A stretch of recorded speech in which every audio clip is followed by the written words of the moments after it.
1. Oh, no way. Beautiful. 15 Pro did trigger the temperature alert first. Times like these when owning a cell phone case company might not be the best idea when durability is this good. What's up guys? Everything Apple Pro here. Welcome back to our yearly post. This year we're testing Apple's durability claims on the new 16 Pro Max and 16 Pro. We're comparing to the 15 Pro and 15 Pro Max, which were incredible in our durability drop test. The titanium, the lightweight factor is incredible. This year, Apple's claiming a 50% increase in toughness compared to the first generation ceramic shield. Is it something quantifiable? Can we actually see the difference? And they're claiming it's 2 times tougher than any competitor's glass. So that's quite a bold statement. That's a nice but not very bold color. Very muted. It's like the 15 version of the blue or pink color. It's very, very muted. It's gorgeous though. Looks the same. Be hard pressed to tell there's a difference there compared to the millimeter wave antenna. Very subtle, and subtle's good here. Apple's only upgraded the front of the new phones. The rear still retains the same generation glass. Pretty much what the leaks said it would be. There's not much surprises nowadays. Before we drop it, I want to run a little test here. Let's see thermal management in the most crude possible way. Compared to the 15 Pro, which will trigger the heat warning first on a heat pad? 16 Pro here. Apple made a couple crucial changes on the inside, which they say allows for 30% higher sustained performance. One being the chip placement. By centralizing the chip, moving the hotter components out around it, optimizing that, they were able to dissipate more heat. And 2, a new aluminum substructure, which has graphite on it. 15 Pro did trigger the temperature alert first. Yeah, so it doesn't take too long in a sauna before you get that alert. Solid 30 seconds already over the 15 Pro. 143.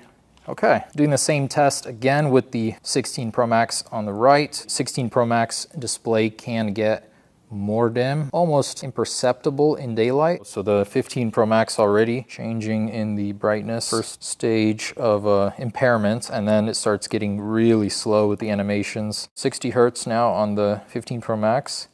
Animations, oh there we go. So at a minute 45, minute 46 overheated. With such a test, we can tell that the phone survives longer. Still at 120 Hertz, 45 seconds. Oh, there we go. So you got about 45 seconds at 250 degrees buffer between the 16 Pro Max and the 15 Pro Max. It is a bigger phone, 6 grams heavier at 227 grams. Overall, relatively same form factor. You would think they're the same phone holding them. And do the sides here. 2, 1. That's waist height. To be followed up with the 15 Pro and 16 Pro. 2, 1. 3, 2, 1. Roughly same amount of damage here. Very resilient material. Most of the damage wipes right off. Just to really test that durability of the recessed button here. In 3, 2, 1. 3, 2, 1. Both kind of blundered. And the 16 Pro, same. 1, 1. On its back. Even though it did borderline hit the glass here, 15 Pro survived. Absolutely nothing to be concerned with. 16 Pro, more of the same. We'll do the back this time. Unchanged on the rear, it's just the front that's updated. So 3, 2, 1. Whew, nervous. 3, 2, 1. The 16 Pro, 1. Not so much on the back. 2, 1. Unfazed. Unfazed. Nice. 50% tougher smartphone glass. 2, 1. 2, 1. 1. 3, 2, 1. Okay. 15 Pro, 16 Pro doing all right. Impacting in the same locations. I'm seeing very similar battle damage here. Both survived. Just a quick report card. Face ID is working. Cameras, ultra wide, telephoto, standard, all working. Front facing Face ID. Cameras, telephoto. Nice 5 times on the Pro now. Front facing head height in 3, 2, 1. Nice clean hit. 2, 1. 1. Pros. 3, 2, 1. 3, 2, 1.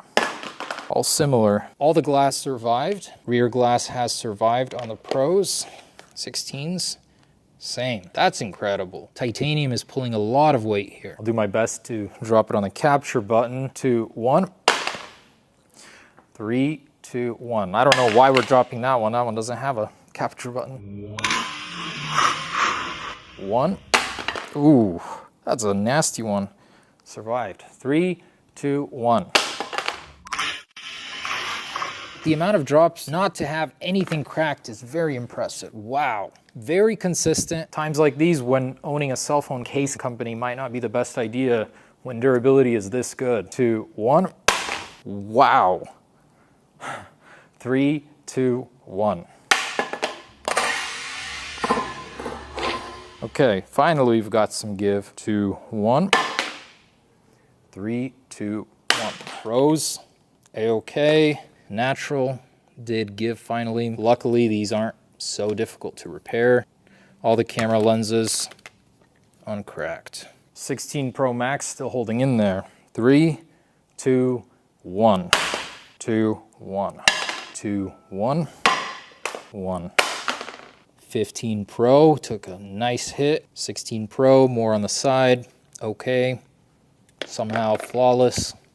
Oh, there goes this one. 16 Pro Max is unresponsive. Something is amiss. Jog it with the hard reset. Fairly smooth. Was an unlucky fall is all. The mute button is software based, so I can't tell. Usually in the past years you can toggle it and get a vibration. That seemed to have done the trick. Titanium is a very good idea on a smartphone. It's held up very well. It shows damage better than stainless ever did. Yeah, it's not the best result considering it's 50% tougher. But again, it's all just based on how it falls. Let's just go all out and see how much damage these can take until refusing to turn on, period. Side drop from 20 feet. 3, 2, 1. Ooh, right on the screen. 2, 1. 1. Nothing surviving that one. 1. Right on the display. All right, surprisingly, not seeing a lot of damage on the 15s. 16 Pro, that fall did it in. Display looks roughly about the same. That one's shattered. 15 Pro's shattered. 15 Pro Max hanging in there. 16 Pro Max, yet unbroken here. 2, 1. Whew. And 15 Pro Max. 3, 2, 1. This one's already shattered, but 1, 2, 1. They fly very evenly. I do believe Apple claimed that the center of gravity on these phones is improved since the 15 Pro launch. And I can attest to that by the way they fly, very even. Overall good shape here on the 16 Pro Max. 15 Pro is knocked out already. Impressive result on the iPhone 15 Pro Max's part. Maybe that 6-gram weight difference is coming in handy here. Rapid fire here, 16 Pro Max. 3, 2, 1. Alive. 3, 2, 1. Whew. 16 Pro. 3, 2, 1. Not as bad as I thought. 3, 2, 1. Just out of morbid curiosity, wireless charging working. Working. Working. Because they refuse to die. 15 Pro Max survived. 16 Pro Max did not. Still a fun test for me. Honestly, titanium here is the actual winner as it's still unmangled. No splitting before we'd be seeing seams coming apart in the older stainless steel models. Anyways, guys, one more test. USB killer. Is the USB-C port susceptible on either one of these?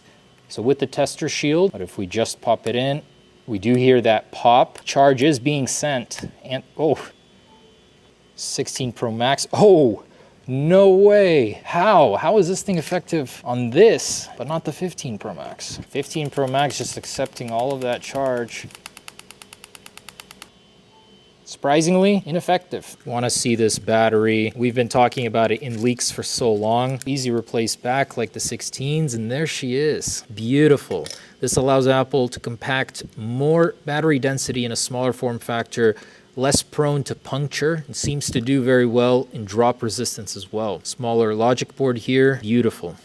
I love seeing these improvements. There's the inside of the 16 Pro. And just to note that the 15 Pro Max camera is busted, just not working, none of them, after all the drops. Anyways, guys, there it is. 16 Pro Max is as tough, if not tougher, than the 15 Pro Max, even though this one is still unscathed on the front. If you want a new case for your 16 Pro, 16 Pro Max, we'd like to think we make the best. Thanks for supporting. See you on the next one. Peace.